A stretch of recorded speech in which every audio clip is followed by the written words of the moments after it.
அம்மாவின் கையளவு சோறு சேனல் நண்பர்கள் அனைவருக்கும் வணக்கம். இன்றைக்கி எங்கள் பெரிய பொண்ணோட பர்த்டேக்கு எப்போவுமே கோயிலுக்கு சாப்பாடு செஞ்சு கொண்டு போய் கொடுக்கறது வழக்கம்.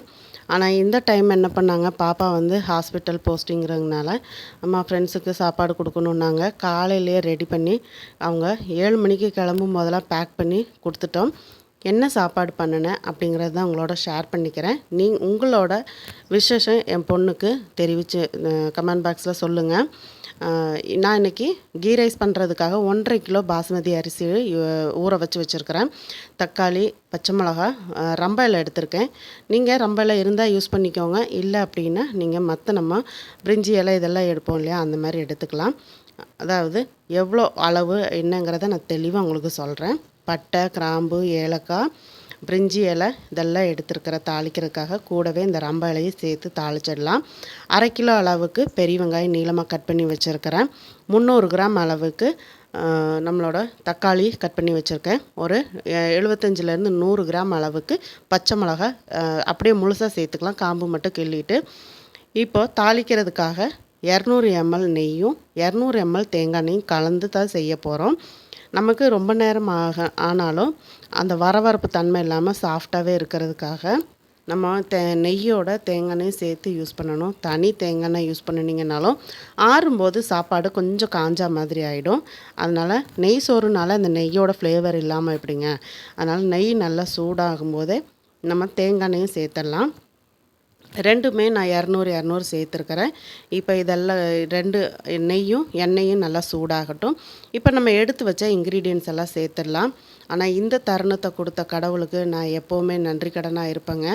ஒரு 12-13 வயசு இருக்கும்போதெல்லாம் எங்கள் வீட்டில் சாப்பாட்டுக்கே ரொம்ப கஷ்டம்.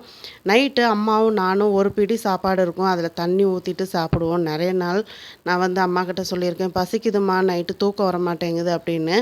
அம்மா எல்லாமே ஒரு நாள் மாறும். நமக்கு கீழே சாப்பாடு இல்லாமல், இந்த ஒரு பிடி சாப்பாடு கூட இல்லாமல் இருக்கிறவங்க எத்தனையோ பேர் இருக்கிறாங்க, அதை நினச்சிக்கோமா அப்படின்னு சொல்லி எங்கள் அம்மா சொல்லுவாங்க.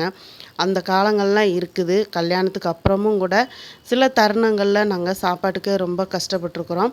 அந்த சூழ்நிலைகளை நான் என்றைக்கும் மறக்கவே மாட்டேன். ஆனால் இன்றைக்கி ஒரு எங்கள் பிள்ளைங்களோட பிறந்தநாள்னால் ஒரு 10 பேருக்கு என்னால் சாப்பாடு செஞ்சு கொடுக்குற ஒரு நிலமையை எனக்கு கடவுள் கொடுத்துருக்குறாரு. வெங்காயம் வந்து நிறம் மாறக்கூடாது, லைட்டாக அந்த கண்ணாடி பதம் வந்தால் போதும். கூடவே தக்காளியும் பச்சை மிளகாயும் சேர்த்துட்டு வதக்கிக்கலாம். இதில் நம்ம முக்கியமாக கவனிக்க வேண்டியது என்ன அப்படின்னா, நம்ம ஜாஸ்தி அரிசி வச்சு நம்ம தம் போட்டு இந்த சாப்பாடு செய்யும்போது கேஸ் அடுப்பில் அடி பிடிக்காமல், அதே சமயத்தில் அடியில் உள்ள சாப்பாடு குழஞ்சி போகாமல் அதெல்லாம் கரெக்டாக பக்குவமாக பண்ணணும். அதை நீங்கள் வீடியோவை ஸ்கிப் பண்ணாமல் பார்த்தீங்கன்னா தான் புரியும். 2.5 கரண்டி அளவுக்கு நான் வந்து இஞ்சி பூண்டு பேஸ்ட்டு அரைச்சி சேர்த்துருக்கிறேன். வீட்லேயே தான் நான் எப்போவுமே ஈக்குவல் குவான்டிட்டியில் நான் இஞ்சி பூண்டு அரைச்சி எடுத்து வச்சுக்கிறது வழக்கம். அதே மாதிரி தான் இன்றைக்கும் அரைச்சி டப்பாவில் வச்சுருக்கிறேன். இஞ்சி பூண்டு பேஸ்ட்டு சேர்த்துட்டு அதோட பச்சை ஸ்மெல் போக நல்லா வதக்கிக்கலாம். இஞ்சி பூண்டு பேஸ்ட்டு சேர்க்கும்போது மட்டும் மீடியம் ஃப்ளேமில் வச்சுக்கோங்க. 2 கொத்து கருவேப்பிலை சேர்த்துக்கோங்க. கூடவே நறுக்கி வச்ச மல்லி இலை, புதினாவை சேர்த்துக்கோங்க. 2 சேர்ந்து ஒரு கைப்பிடி அளவு எடுத்தால் போதும். நமக்கு நெய் சோறுக்கு அதிகமான ஃப்ளேவர் இருந்தாலும் நல்லா இருக்காது. அதனால் 2 சேர்ந்து ஒரு கைப்பிடி அளவு எடுத்துக்கோங்க. நான் சொல்கிற அளவுகள் எல்லாம் 1.5 கிலோ அரிசிக்கான அளவுகள் நான் சொல்லிகிட்ருக்கிறேன். நம்ம இதெல்லாம் நறுக்கி, அதாவது வெங்காயமெல்லாம் நறுக்க முன்னமே நான் வந்து அரிசியை நல்லா 2 தண்ணிக்கு கழுவிட்டு ஊற வச்சுட்டேன்.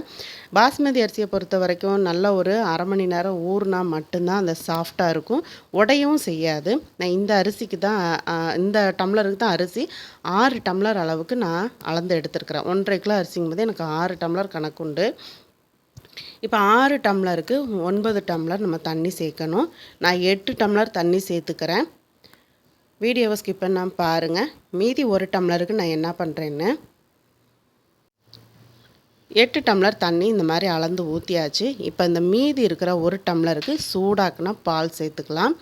அதாவது பால் எதுக்காக சேர்க்குறோம் அப்படின்னா, நல்லா அந்த நெய் சோறு வந்து நிறமாகவும் இருக்கும். அதே சமயத்தில் கையில் எடுக்கும்போது லைட்டாக அந்த பிசுபிசுப்பு தன்மை இருந்தால் தான் அந்த நெய் சோறுக்கே ஒரு டேஸ்ட்டு வரும், ஒரு மணம் வரும், ஒரு கெத்து இருக்குங்க. அந்த நெய் சோறு ஒவ்வொரு ரைஸுக்கும் ஒவ்வொரு இது இருக்குது. அந்த தன்மை வந்து மாறக்கூடாது. அதனால் நம்ம இப்போ பால் சேர்த்துருக்குறோம். சேர்த்துட்டு உப்பு போதுமான்னு செக் பண்ணிவிட்டு உப்பு கலந்துட்டு நல்லா கரண்டி வச்சு கலந்து விட்டுக்கோங்க. இப்போது மூடியை வந்து கொஞ்சம் ஓப்பனாக வச்சு நம்ம தண்ணியை கொதிக்க விடணும். ஏன்னா பால் சேர்த்துருக்குறோம், பொங்கி சிந்திரும். ஃபுல்லாக மூடிட்டீங்க அப்படின்னா நல்லா தளன்னு ஒரு கொதி வரட்டுங்க. இந்த மாதிரி தளன்னு கொதிச்சு வரணும். இந்த டைமில் தான் நம்ம ரைஸை வந்து சேர்க்கணும். நம்ம அரிசியில் ஊற வச்சுருக்குறோம் இல்லையா, அந்த தண்ணியை வடிச்சிட்டு அரிசியை மட்டும் சேர்த்துக்கோங்க. ஆல்ரெடி நம்ம சாப்பாட்டுக்கு தேவையான தண்ணி சேர்த்தாச்சு. அதனால் நீங்கள் தண்ணி அதிகமாக சேர்த்துட்டிங்கனாலும் நம்மளோட பாஸ்மதி அரிசி குழஞ்சி போயிடும். கொஞ்சம் உதிரியாகவும் இருக்கணும், அதே சமயத்தில் கொஞ்சம் பிசுபிசுப்பு தன்மையாகவும் இருக்கணும். அப்படி இருந்தால் தான் அந்த நெய் சோறு சூப்பராக இருக்குங்க. இப்போ அரிசியை சேர்த்தாச்சு. சேர்த்துட்டு இதுக்கப்புறம் தாங்க நீங்கள் வந்து கவனமாக வீடியோவை ஸ்கிப் பண்ணாமல் பார்க்கணும். இப்போ கரண்டி வச்சு நல்லா அரிசியை ஒன்று போல் கிளறி விட்டுக்கோங்க. நம்ம இந்த மாதிரி ஓரமாக இப்படி கிளறி விட்டோன்னா போதும். கரண்டி வச்சு இந்த மாதிரி ஒன்று போல் கலந்து விட்டுக்கலாம். ஏன்னா அடி பிடிச்சிடக்கூடாது.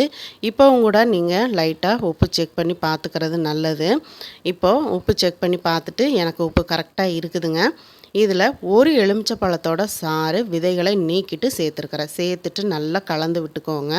கலந்து விட்டுட்டு மூடி போட்டுடலாம். மீடியம் ஃப்ளேமில் வச்சுட்டு நல்லா ஒரு லைட்டாக ஒரு கொதி வரட்டும். ஒரு கொதி வரும்போது லைட்டாக கிளறி விட்டுக்கோங்க. ஓரத்துலேருந்து கிளறி விட்டுக்கோங்க. நான் அடி பிடிச்சிடக்கூடாது. இப்போது அடுப்பில் செய்கிறோம் அப்படின்னா தணல் வந்து நாலா பக்கமும் பரவும். கேஸ் அடுப்பை பொறுத்த வரைக்கும் அப்படி இல்லை. நம்ம வந்து அடியில் சூடு மட்டும் இருக்கும், மேலே உள்ள அரிசிக்கான அந்த ஹீட் வந்து அந்தளவுக்கு வராது. அப்போ மேலே உள்ள அரிசி வந்து உங்களுக்கு விதையாக இருக்கும், அடியில் உள்ள அரிசி வந்து குழைய சான்ஸ் இருக்குது, அடி பிடிக்கிறதுக்கும் சான்ஸ் இருக்குது. ஏன்னா பால் சேர்த்துருக்குறோம், அதனால் கொஞ்சம் அடி பிடிக்கிறதுக்கும் சான்ஸ் இருக்குது. நல்லா கிளறி விட்டுட்டு இப்போ என்ன பண்ணலாம், பக்கத்து அடுப்பில் நல்லா ஹை ஃப்ளேமில் பழைய தோசைக்கல்லை தூக்கி வச்சுட்டு இந்த அண்டாவை தூக்கி வச்சிடலாங்க. ஹை ஃப்ளேமில் கரெக்டாக 5 நிமிஷம் மூடி போட்டு தம் போட வச்சுடுங்க. இந்த மாதிரி மூடி போட்டு தம் போட்டு வச்சிடலாம். 5 நிமிஷத்துக்குள்ளே நம்ம வந்து காலிஃப்ளவர் காளான் மிளகு கிரேவி தான் நான் ரெடி பண்ணியிருந்தேன். அதுக்கு மசாலா வறுத்துக்கலாம்.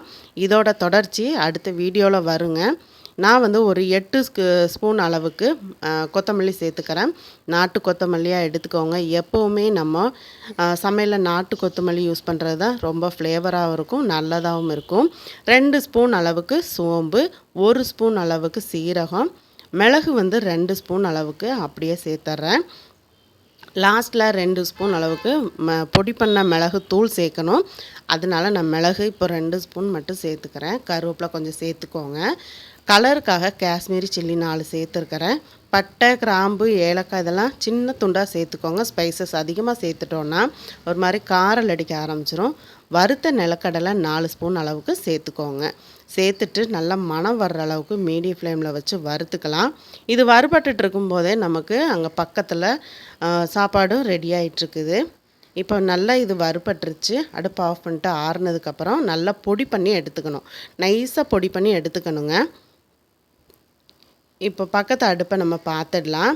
பாருங்கள், இந்த மாதிரி நல்லா சோறு வந்து மேலே நல்லா வெந்து மேலே வந்திருக்குது. இப்போ லோ ஃப்ளேமில் பண்ணிவிட்டு அடியில் உள்ள சாதத்தெல்லாம் ஓரத்துலேருந்து கிளறி மேலே எடுத்து விடுங்க. லோ ஃப்ளேமில் கரெக்டாக ஒரு 10 நிமிஷம் விட்டுட்டு அடுப்பை ஆஃப் பண்ணிவிடுங்க. ஆஃப் பண்ணும்போதும் நான் சொல்கிறேன் என்ன பண்ணணும்னு சொல்லி. மேலே உள்ள சாதம் விதையாக இல்லாமல் அடியில் உள்ள சாதம் குழையாமல் இருக்கிறதுக்கு என்ன பண்ணணுங்கிறத நான் சொல்கிறேன். வீடியோவை ஸ்கிப் பண்ணாமல் பாருங்கள். உங்களுக்கு வீடியோ பிடிச்சிருந்துன்னா நண்பர்களுக்கு ஷேர் பண்ணுங்கள், மறக்காமல் லைக் பண்ணுங்கள். வீடியோ பற்றின கருத்துக்களை கமெண்ட் பாக்ஸில் சொல்ல மறக்காதீங்க. இப்போ பாருங்கள், நம்மளோட சாப்பாடு ரெடி ஆகிடுச்சு. அப்படியே உதிரியாக சூப்பராக மணக்க நம்மளோட நெய் சோறு ரெடி ஆகிடுச்சு. இப்போ அடுப்பை ஆஃப் பண்ணிவிட்டு கீழே உள்ள சாதத்தெல்லாம் மேலே அப்படியே எடுத்து விட்டுட்டு மேலே உள்ள சாதம் வந்து அடியில் போகிற மாதிரி இந்த மாதிரி எடுத்து விட்டுக்கோங்க. எப்போவுமே சாதம் வந்து நம்ம இந்த பாசுமதி அரிசி சாதம் வந்து லைட்டாக விதையாக இருக்கிற மாதிரி தான் நம்ம தம் போட்டுறணுங்க. இப்போ மேலாப்பில் அந்த கரண்டியை வச்சு லைட்டாக அப்படி ஒன்று போல் சமன் பண்ணிவிட்டு மூடி வச்சிடலாம். நல்லா ஆறுனதுக்கப்புறம் பார்க்கலாம். நல்லா பொலன்னு சூப்பராக ரெடி ஆகிருந்துச்சுங்க நெய் சோறு. கூடவே இந்த காலிஃப்ளவர் காளான் மிளகு கிரேவி அதோட சூப்பராக இருக்குன்னாங்க. வாங்க இந்த வீடியோவை அடுத்த வீடியோவை அப்லோட் பண்ணுறேன். தொடர்ந்து சப்போர்ட் பண்ணுங்கள். அம்மாவின் கையளவு சோறு சேனலை சப்ஸ்கிரைப் பண்ண மறக்காதீங்க. சப்ஸ்கிரைப் பண்ணும்போது ஆளுங்கிற பெல் பட்டனோட சப்ஸ்கிரைப் பண்ணிக்கோங்க. அப்போ தான் நான் போடக்கூடிய வீடியோஸ் எல்லாம் உடனுக்குடனே நோட்டிஃபிகேஷனில் கிடைக்கும். எங்கள் பொண்ணுக்கு இந்த கேக் தாங்க வாங்கியிருந்தோம். ராஜ்போகன்னு சொல்லிட்டு ஐஸ்கிரீம் கேக்கு, பாசந்தி ஐஸ்கிரீம் கேக்குன்னு சொல்லி கொடுத்துருந்தாங்க. இனிமேல் தான் கட் பண்ணி எப்படி இருக்குன்னு சாப்பிட்டு பார்க்கணும். பிடிச்சிருந்தா லைக் பண்ணுங்கள். இப்போது சாப்பாடு எல்லாமே ஆறிடுச்சு. இப்போ பேக் பண்ண ஆரம்பிச்சிடலாம். நான் வந்து ஆல்ரெடி பேக் பண்ணணும்னு சொல்லிவிட்டு நல்ல டப்பாலாம் வாங்கிட்டு வந்து என் ஹஸ்பண்ட் கொடுத்துட்டாங்க நைட்டே. இப்போது இந்த பெரிய டப்பாவில் முக்கால் பங்கு சாப்பாடு வச்சுட்டு மேலே ஒரு முட்டை வச்சு நல்லா ப்ரெஸ் பண்ணிட்டேன். சின்ன டப்பாவில் குழம்பு ஊற்றி மேலாப்பில் வச்சு நல்லா மூடியை க்ளோஸ் பண்ணிட்டேன். ஏன்னா பொண்ணு தான் கொண்டுட்டு போகிறாங்க. இங்கேருந்து 2 பஸ் மாறி போகணும். அப்போ அவங்க கரெக்டாக சேஃபாக கொண்டுட்டு போய் அவங்களுக்கு கொடுக்க வேண்டியவங்களுக்கு கொடுக்கணும் அப்படிங்கிறதுனால நான் என்ன பண்ணிட்டேன், இந்த மாதிரி ஐடியா பண்ணி சூப்பராக பேக் பண்ணி கொடுத்துட்டாங்க. அங்கே உள்ள டெக்னீஷியன்ஸும் எனக்கு ஃபோன் பண்ணி ரொம்ப சூப்பராக இருந்துச்சு சாப்பாடுன்னு சொன்னாங்க. அவங்களுக்குமே ரொம்ப தேங்க்ஸுங்க. நம்ம அம்மாவின் கையளவு சேனல் சப்ஸ்கிரைபர் எல்லாரும் என் பொண்ணை வாழ்த்துங்க. எல்லா நலன்களும் பெற்று அவங்க நீடூழி வாழணும்னு சொல்லி வாழ்த்துங்க. காலையில் பார்த்திங்கன்னா வீட்டில் கேசரி, தோசை, இந்த காலிஃப்ளவர் காளான் மிளகு கிரேவியோட சர்வ் பண்ணியாச்சு. இப்போ நல்லா சூப்பராக இந்த மாதிரி பேக் பண்ணிவிட்டு நல்லா மூடி போட்டு நல்லா க்ளோஸ் பண்ணிட்டாங்க. கூடவே வந்து கொடுக்கறதுக்காக மஞ்ச் சாக்லேட் வாங்கியிருந்தேன். 5 ரூபா மஞ்ச் சாக்லேட்டோட சர்வ் பண்ணிட்டேன். இந்த வீடியோ உங்களுக்கு பிடிச்சிருந்ததுன்னா நண்பர்களுக்கு ஷேர் பண்ணுங்கள். மறக்காமல் லைக் பண்ணுங்கள். வீடியோ பற்றின கருத்துக்களை கமெண்ட் பாக்ஸில் சொல்ல மறக்காதீங்க. தொடர்ந்து அம்மாவின் கையளவு சோறு சேனலை சப்ஸ்கிரைப் பண்ணுங்கள். சப்ஸ்கிரைப் பண்ணும்போது ஆளுங்கிற பெல் பட்டனோட சப்ஸ்கிரைப் பண்ணிக்கோங்க. காலிஃப்ளவர் காளான் மிளகு கிரேவியோட வீடியோ அடுத்ததாக அப்லோட் பண்ணுறேன். சப்போர்ட் பண்ணுங்கள். மீண்டும் அடுத்த வீடியோவில் சந்திக்கிறேன். நன்றி, வணக்கம்.